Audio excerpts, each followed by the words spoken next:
ಎಲ್ಲರಿಗೂ ನಮಸ್ಕಾರ. ಕರಾವಳಿ ರುಚಿಗೆ ಸ್ವಾಗತ. ಇವತ್ತಿನ ವಿಡಿಯೋದಲ್ಲಿ ದಿನನಿತ್ಯಕ್ಕೆ ಮಾಡುವಂಥ ಒಂದು ಸಾರಿನ ರೆಸಿಪಿಯನ್ನು ತೋರಿಸ್ತಾ ಇದ್ದೀನಿ. ಮೊದಲಿಗೆ ಒಂದು ಮಿಕ್ಸರ್ ಜಾರ್ಗೆ 1 ಟೊಮೆಟೊನ ಹಾಕ್ಕೊಳ್ತಾ ಇದ್ದೀನಿ.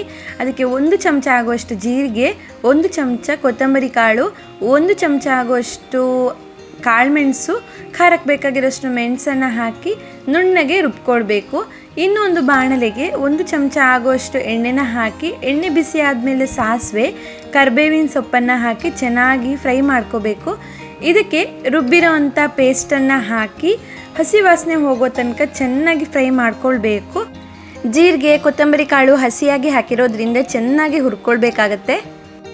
ಸಣ್ಣದಾಗಿ ಹೆಚ್ಚಿರೋಂಥ 1 ಟೊಮ್ಯಾಟೋನ ಹಾಕಿ ಅದನ್ನು ಚೆನ್ನಾಗಿ ಬಾಡಿಸ್ಕೋಬೇಕು.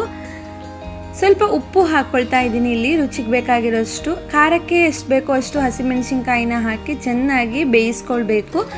ಇದಕ್ಕೆ ನಿಮ್ಗೆ ಎಷ್ಟು ನೀರು ಬೇಕೋ ಅಷ್ಟು ನೀರನ್ನು ಹಾಕ್ಕೊಂಡು ಸ್ವಲ್ಪ ಬೆಲ್ಲ, ಚಿಟಿಕೆ ಅರಿಶಿನ ಇಷ್ಟನ್ನು ಹಾಕಿ ಕುದಿಯೋದಕ್ಕೆ ಬಿಡಬೇಕು.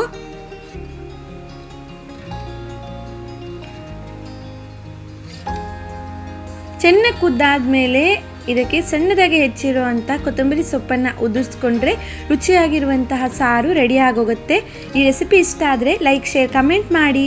ಸಬ್ಸ್ಕ್ರೈಬ್ ಮಾಡೋದನ್ನು ಮರಿಬೇಡಿ. ಸಿಗೋಣ ಮುಂದಿನ ವಿಡಿಯೋದಲ್ಲಿ. ಬಾಯ್ ಬಾಯ್.